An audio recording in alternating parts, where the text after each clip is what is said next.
It's about 20 minutes to the top of the hour. Karibu sana. This is Morning Cafe. I'm usually standing in Ringita. I hope umeamka vizuri. And you're about to have an interesting conversation that really touches so many people in this country. Seeking jobs abroad. And that is our question of the day for you. The next about 20 minutes or so is what we're going to be discussing with Moses Adala. He's the CEO of Competitive Manpower International Limited. Karibu sana, sir. Thank you. Thank you for having me here. And our question of the day to the audience is, what is your take on Kenyans seeking jobs abroad? There is so much of your feedback on our socials. 2047 is our SMS number. You can also call in live to just seek more clarification on this, as also to give us input on the same, 0795 045 864. But then before we kickstart this conversation, I'd like us to have one of the stories done by George Maringa on how teachers are going to be seeking jobs abroad. Then we can continue. Kenya could soon be sending its teachers to work abroad, according to Education CS Julius Migos. While appearing before the Senate to answer questions, CS Julius Migos revealed that Kenya has over 400,000 teachers who are qualified but are unemployed, adding that this is very unfair to them. It's no secret that we have over 400,000 trained teachers that do not have jobs. Even this 20,000 does not do any justice to that number. This limitation is because of financial resources and lack of budgets. Ogamba further revealing that some of the said teachers have been jobless for over 10 years. Thus, the government will be exploring new strategies to curb the current situation. The strategy that we have currently is we are trying to see whether we can have these teachers also go to teach in other countries, for example, so that, because we have teachers who've been out here for 10 years, and that's really, really unfair. So we are trying to find out whether we can come up with strategies. Kenya would, however, need to be listed as a native English-speaking country, a critical requirement that will allow Kenyan teachers to teach abroad. We are trying to ensure that Kenya is listed as a native English-speaking country, because that is a basis of sending teachers outside the country to work. Once we make that proposal and it's accredited, then we'll be able to reduce. The Teachers Service Commission is also working to employ 46,000 junior secondary teachers to permanent and pensionable terms. This, the CS says, will go a long way to resolving the staffing problem in schools. 9,000 teachers on permanent and pensionable terms, 8,378 teachers deployed from primary school to enhance the teacher numbers in junior school, and 39,550 intern teachers engaged to address teacher shortages. As noted above, these interns are in the process of being transitions to permanent and pensionable terms.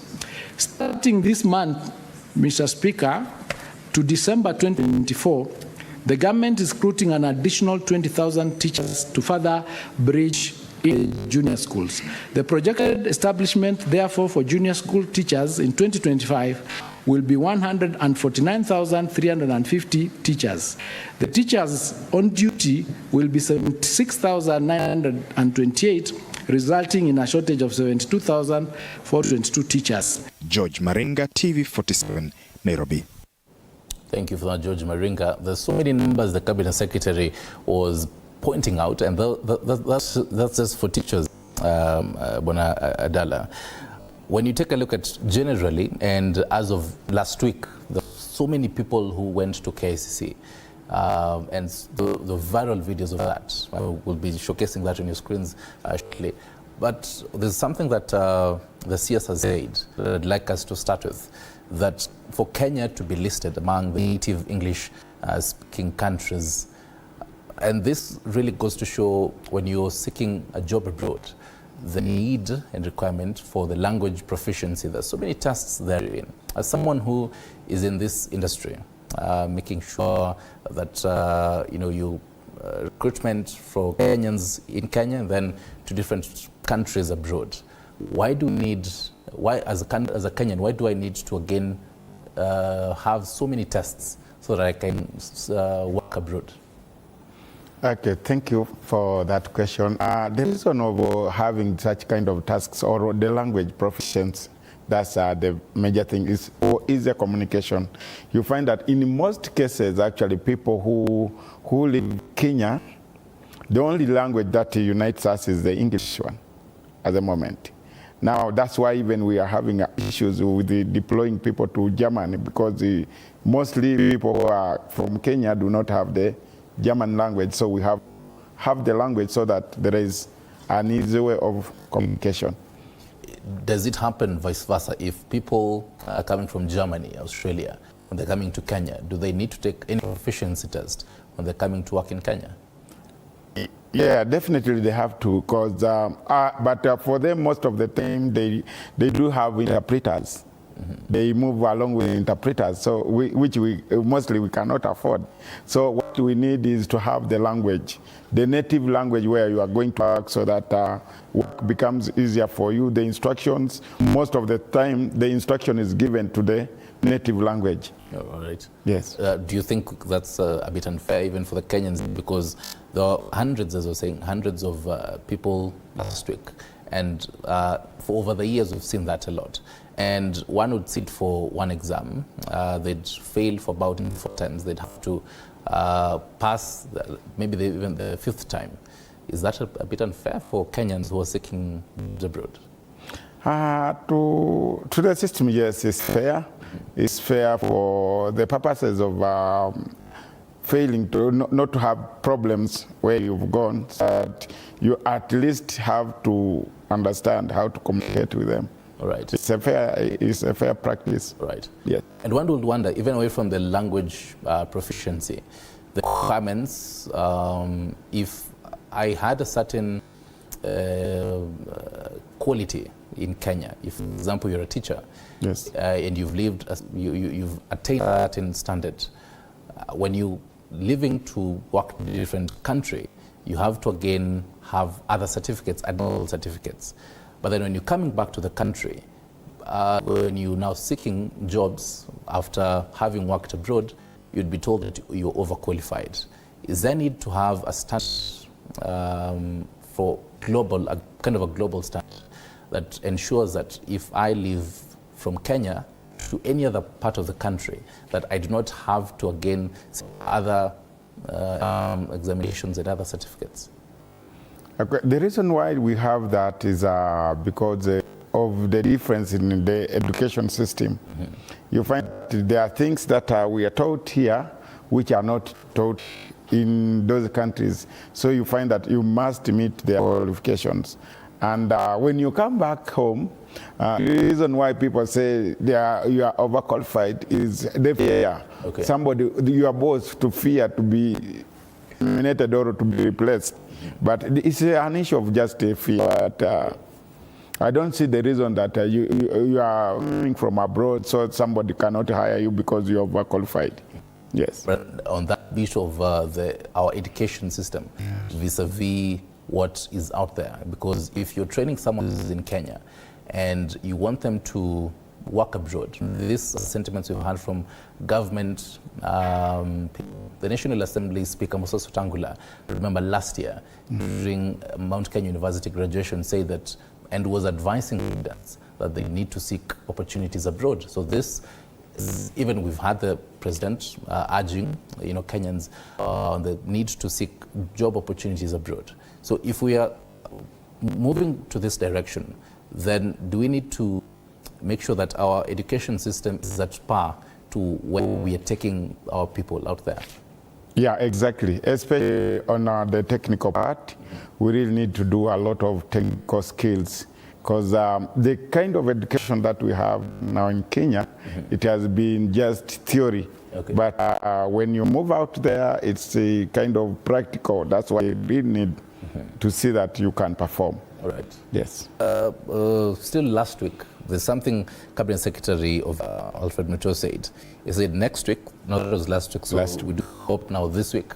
I'm going to another country to look for IT jobs. If you're applying for any job, have basic knowledge in the same field.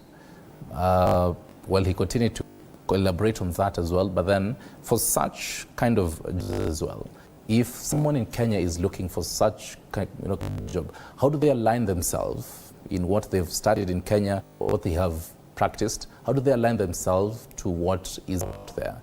Even also in matters jobs, because even for competitive Manpower International Limited, when you skim through your social media platforms, you'll realize that different fields have different age requirements. Some would say between 25 to 40, some would say below 40. What does it mean? Okay, the flyers on the age, what matters a lot is the company policies and the insurance. The more somebody is old, is the more expensive it becomes to be insured out there. So most of the companies prefer the age bracket between 22 to 45. Okay. Others go up to 50, but it's very difficult to get a job beyond that age because of the insurance issue that comes up with the job opportunities that you would have got abroad. All right. Yeah. Now, how does one align themselves to a certain job? If you've practiced, let's say for this one that Alfred Bintua says he's going to be looking for ICT jobs. So someone sees this and they're definitely excited at I might just be getting an ICT job out there. But do they align what they've had in Kenya to what might be out there? Okay, with ICT, so almost it's the same actually, world over. Okay. Meaning that somebody who has really studied ICT here is capable to go and work abroad to any country, as long as is working the parameters of the language that is studied. That is, for instance, from here, is English. Then when it comes to the technical one, if it's plumbing, you must be a plumber. So as long as, you know, the problem with us, mostly we say, for instance, I can say a plumber, I'm a plumber. I do have the paper for plumbing, but I've never practiced. So when I'm given an opportunity to perform, I cannot. Okay. That's where we are having a challenge. And that's why and so Mr. Mutua saying that there was a lot of failures. Yeah, because some papers are not, I'm not saying all, but some are not genuine, to be honest. Right. Yes. So, and even speak of papers, walk us through the process of is advertised. Let's say it is in Dubai, for example, yes, and they're looking for ICT people. Yes. So what is the process like? What are the documents that I need to have before I land to actually start the job? Walk us through all that process and the documents that I need. Okay, the first thing that when you want to go to work abroad is the passport. That's the travel document. Okay. Then the second thing is papers. They must be certified by the Ministry of Education to attest that they are authentic. You went through the right process. Then from there we have things like medical checkup. So you must be medically fit. Experience. Mostly, actually, they do not have time for. They will train you, but they need somebody who has at least attained some kind of experience. So experience, at least you must, if you want to go to work abroad, at least have 2 years. Okay. 2 years or 3 years of experience. All right. Yes. If I were working with a recruitment agency, yes, how much of baggage is lifted off my shoulders if now, let's say, for competitive Manpower is working to help me on this bit, and particularly for the travel documents? Okay, it depends also with the companies. We have companies which, from medical all the way, in passports, the company processes for you. Meaning that what you need to do is just to present yourself. That's one. Okay, there are three. There are three types. The one where a company pays for everything, including the passport. Then there is a second option where the company pays for the flight tickets. It says, okay, I need the people, but I will only pay for the flight ticket. Okay. That's the second option. Right. Then we also have the third option, whereby somebody, the company says, okay, I need the people, but you will pay me a certain amount of money. That's called a commission. Okay. So, but legally it's not acceptable, but it is happening. Okay. Yes, but legally it's not acceptable. Right. That kind of job orders is, by law, is not allowed. All right. Yes. So on that process of applying for this job, for example, hypothetically, this job, I saw it via one of the recruitment agencies and applied through it. So walk us through that process. So after applying, what happens until you land that job in that country? Okay, the first thing that when you saw an advert, even including myself, make sure that you go through the National Employment Authority website to authenticate that that company is legally registered. So that in the event that there is something which has not gone well, you have a place where you can raise your complaint. So after that, if you see the company is legally registered, if it's asking for a commission, the commission should not be more than a 1 month salary of your net 1 month salary. It should go either 1 month salary or below. Okay. When you hear a company saying, okay, you are going, for instance, you are going to work for 50,000 and is asking you for 150,000, that's already red. Yes, you must be conscious of that, because by law and the government does not allow such kind of behaviors. Right. Yes. Do you get to negotiate the salaries beforehand, before you even travel? Okay, companies do come with what they call actually the job order. The job order is with all the details, the terms of employment, insurance packages, the accommodation, the insurance. That comes, actually does give you a room to negotiate. It's either you go through that and say, okay, I've accepted, I'm taking the offer, or you decline. Yeah, that's the normal practice. All right. Yeah, like myself, the agents, we do not actually mostly go and negotiate on salaries. Most times what comes up is the job order. Okay. We also, when the job order, you think it's not right for your people, you leave it. You say, no, this one, it will not be accepted. It will not go through the Ministry of Labor, because what we always do, after you've got the job order, you upload it on the government portal, of which the government portal approves it. If you see, actually, the government will not approve it, you leave. All right. Yes. So all that happens, Yes. and this person successfully now gets a job. They get to travel.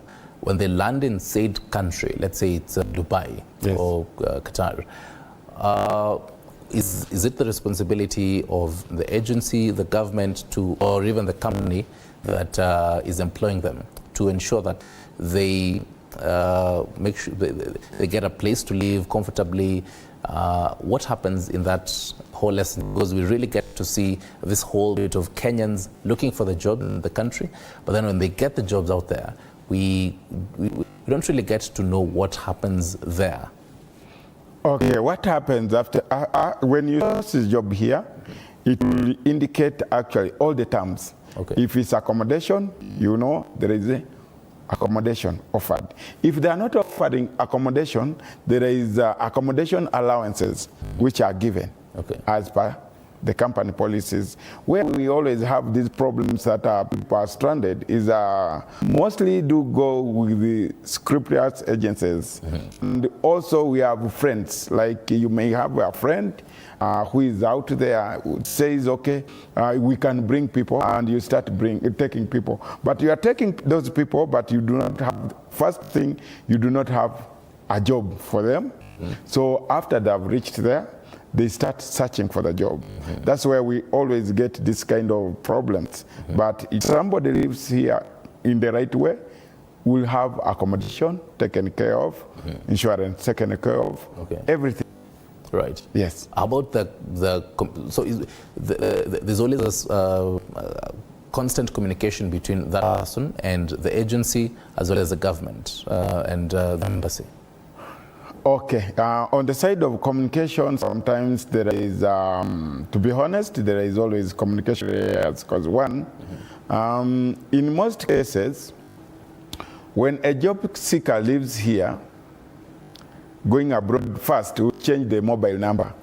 Unless this person communicates to you, you will not have access to communicate to him or her. Okay.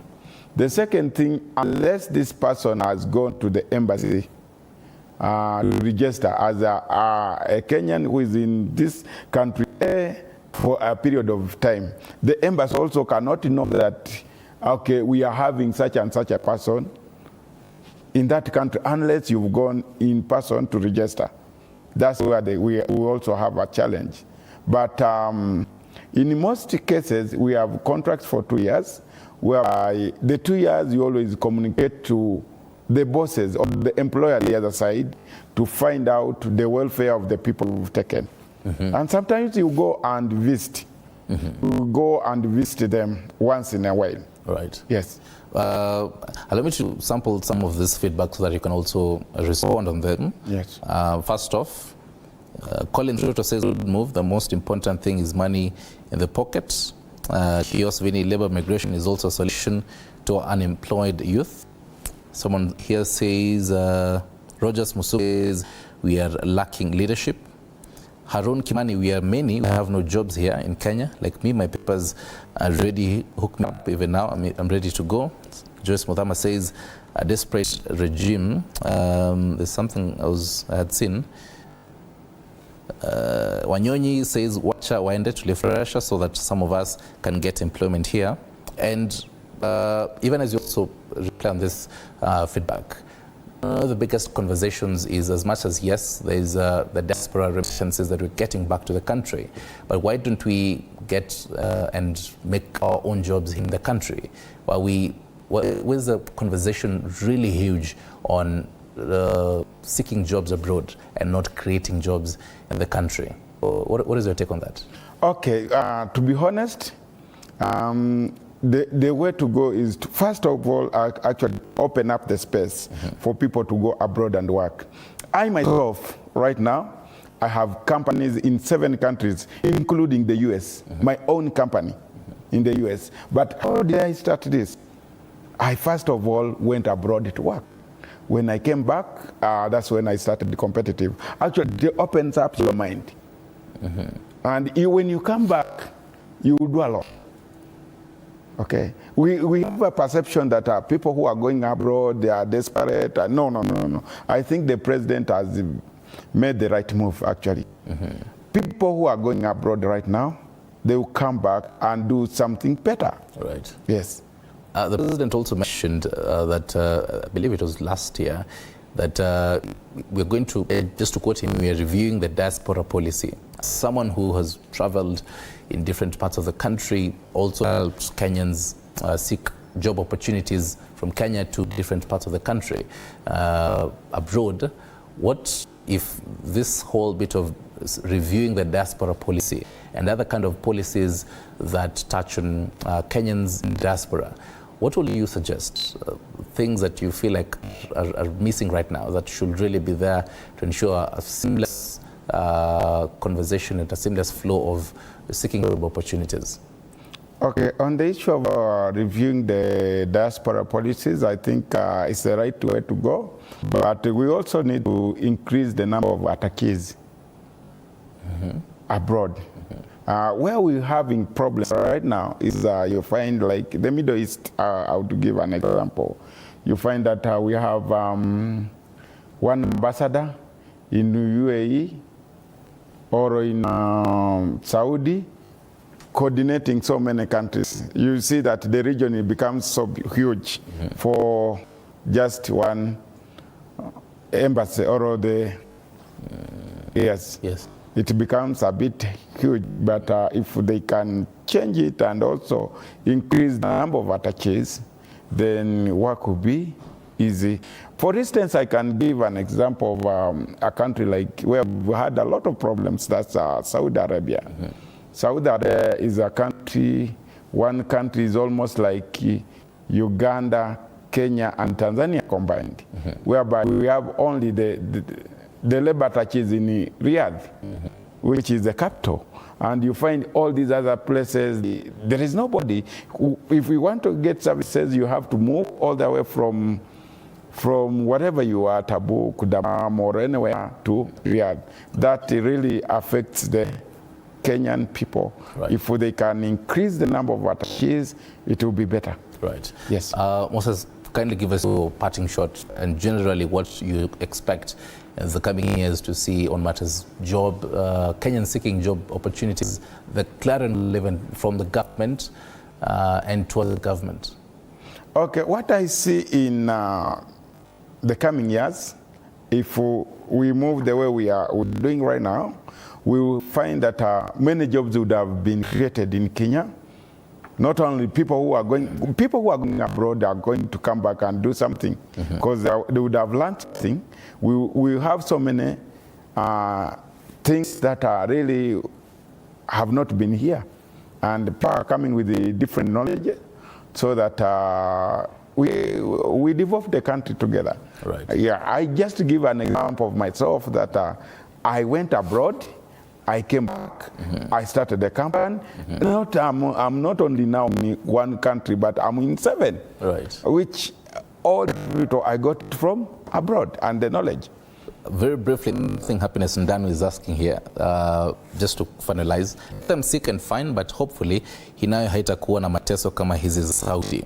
To add on, why are they not asking for professional careers such as teachers, doctors, engineers? Well, we've seen for the teachers, but your feeling on this, very briefly? Then okay. The issue of, the reason why there is the limitation of teachers, doctors, there is scarcity of doctors and teachers here. Actually, we've been, for the time I've been in recruitment, you would not take teachers.